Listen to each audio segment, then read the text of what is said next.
What is up, you guys? Welcome back to the show. And today I want to talk to you about the 5 business systems that you must have in order to grow your woodworking business. Let's dive in.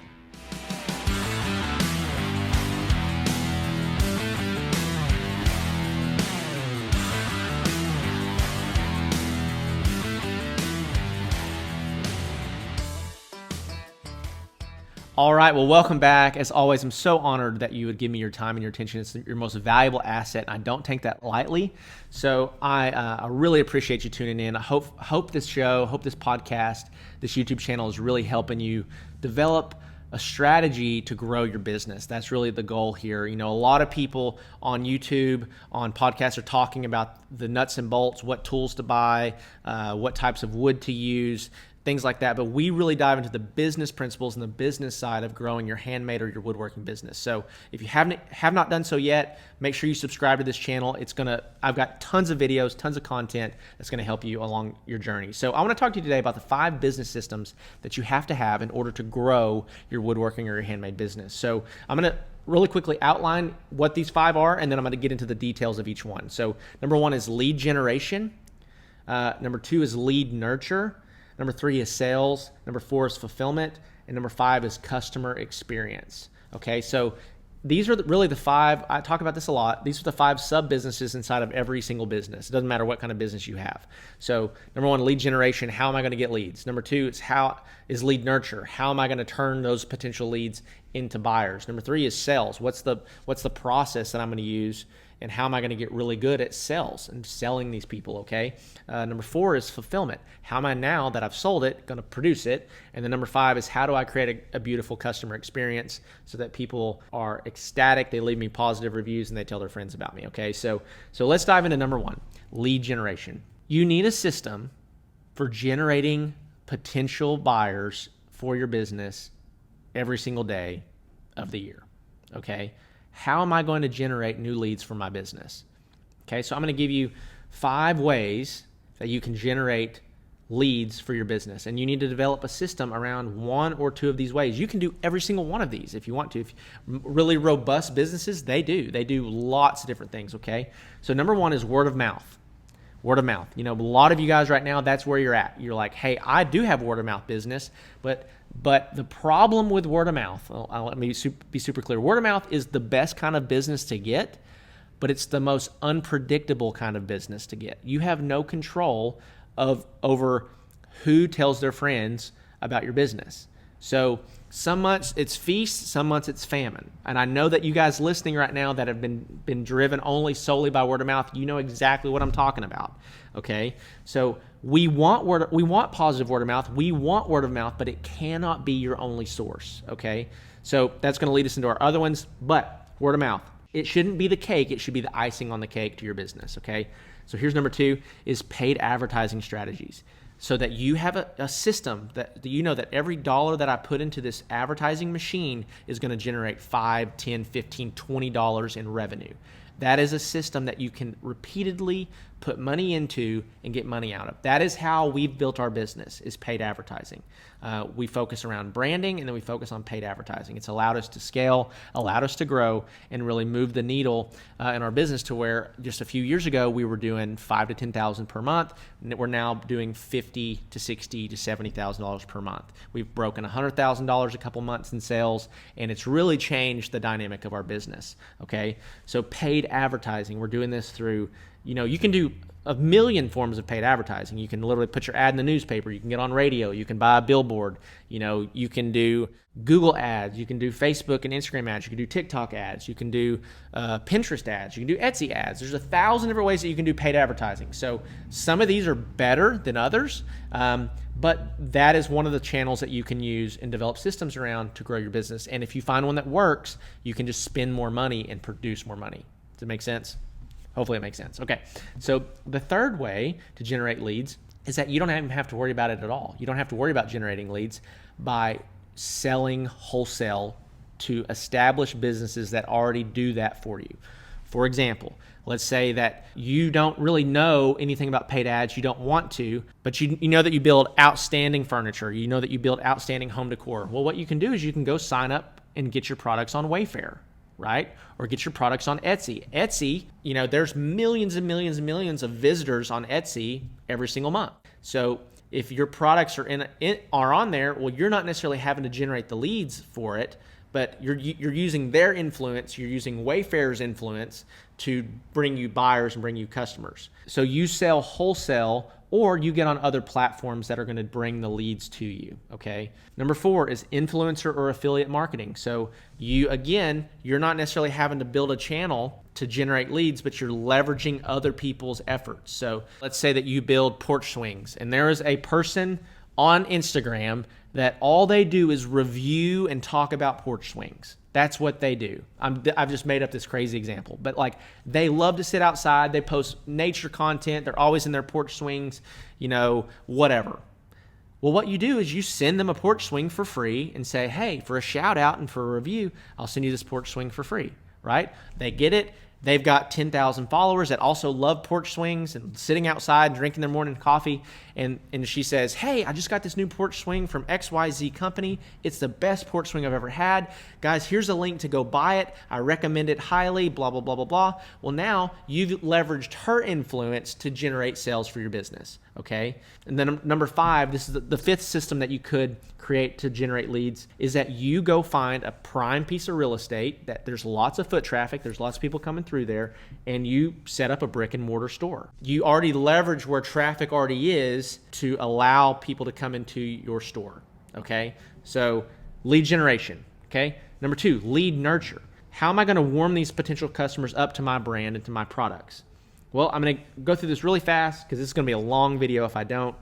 But number 1 is you can set up automated email campaigns. So one thing that we do is on our website, when somebody lands on our website, a pop-up appears, says, hey, would you be interested in being entered to win a free table up to $2,500 in value? Most people, they say, heck yeah, I want to win a $2,500 table. They enter their information.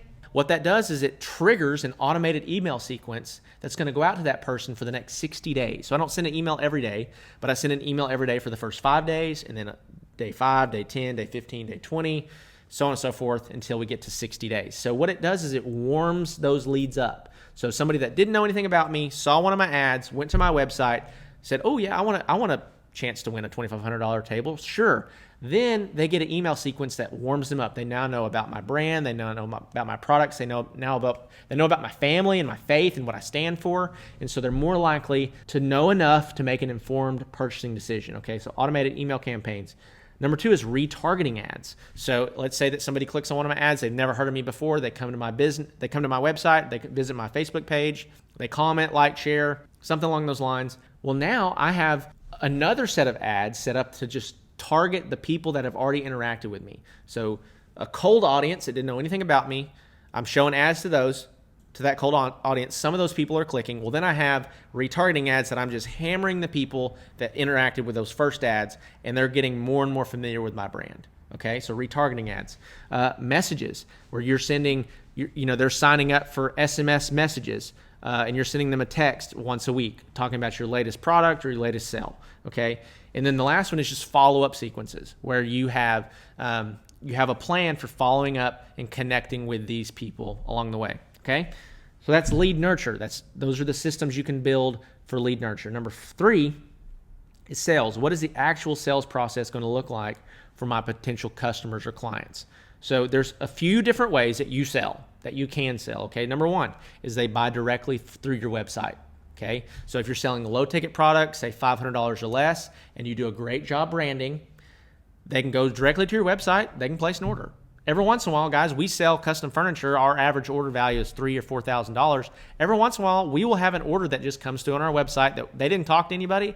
They just went to our website and placed an order. That doesn't happen very often, but it still happens. Okay, so they can buy directly through your website. Number 2 is they can buy directly through your storefront. If you have a brick and mortar store, they can walk it through the door, look at your products, walk up to the cash register with the product, buy the product, or you can write an order based off examples that you have. Right now, we're in my showroom at Iron by Iron Woodworks, and people come in here and they don't actually buy the tables that we have, but they look at all the options that we offer and place orders off of that, okay? Number 3 is they can buy from an online conversation or a phone conversation. This is typically higher ticket items, $500 plus. And so what I do is I run ads. That's my lead generation. I warm them up through lead nurture, and then I try to have a conversation with them, and because that's where I'm going to be able to close them, okay? And then number 4 is that they're buying from a wholesale relationship. Okay, so you're not really worrying about, the only person you're selling is the person that runs the store that's buying your products wholesale. Okay, now again, you got to have really good margins to be able to afford this, and it has to make sense for everybody involved. But you can set up a wholesale relationship and sell your products to other stores that already have influence and have an established sales process.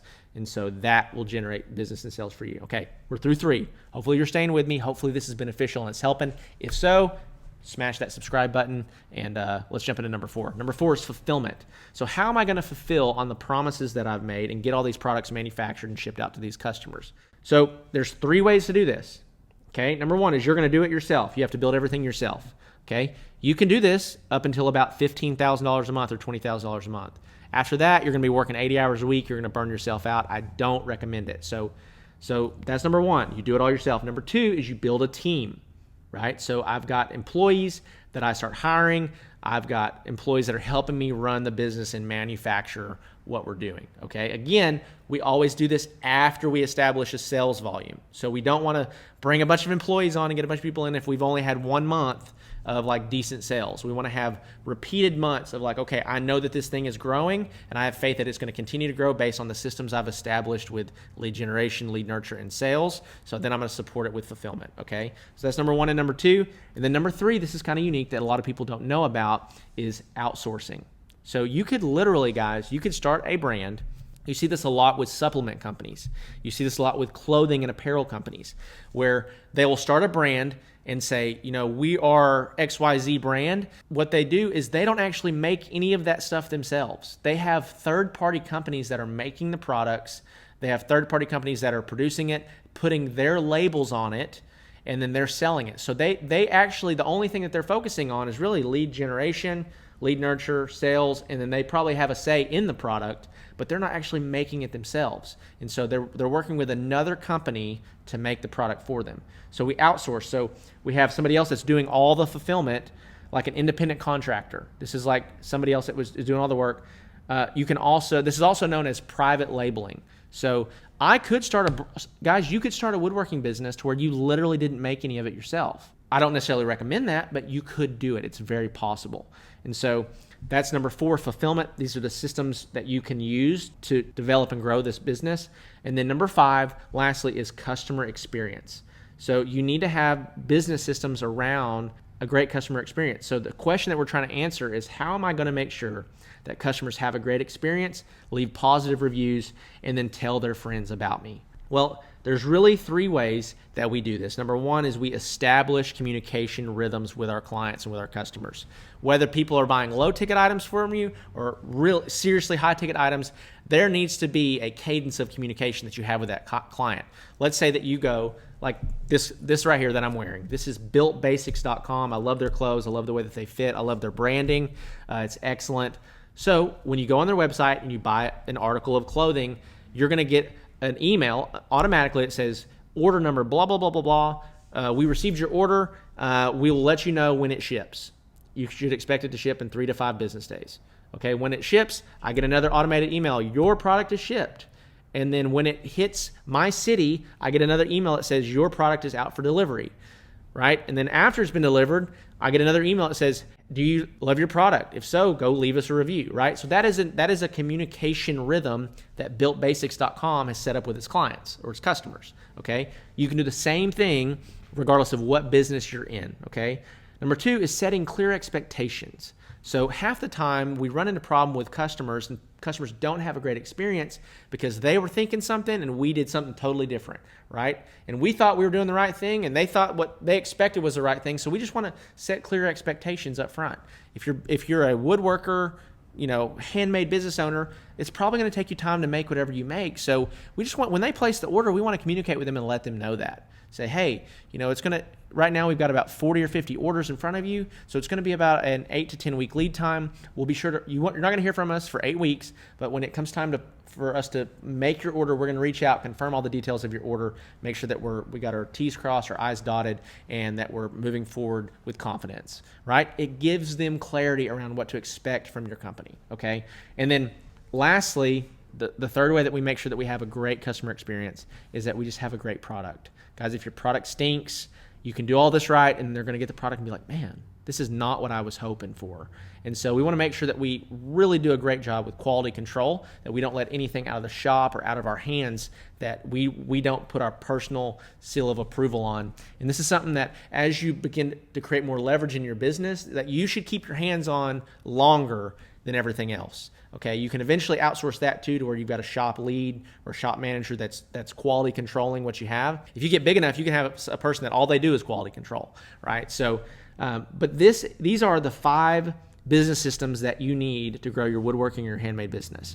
This was a ton of information. I hope it was super helpful. If it was, please let me know. I love feedback. I love hearing from you guys. If you have any experience with any of these things that have helped you become successful, let me know. I love comments, love interacting with each of my followers. And so if this was a beneficial video and you haven't subscribed yet, please subscribe. We're here to help you on your journey to growing your handmade or woodworking business. So with that being said, I'm going to wrap up. I'll see you guys in the next one.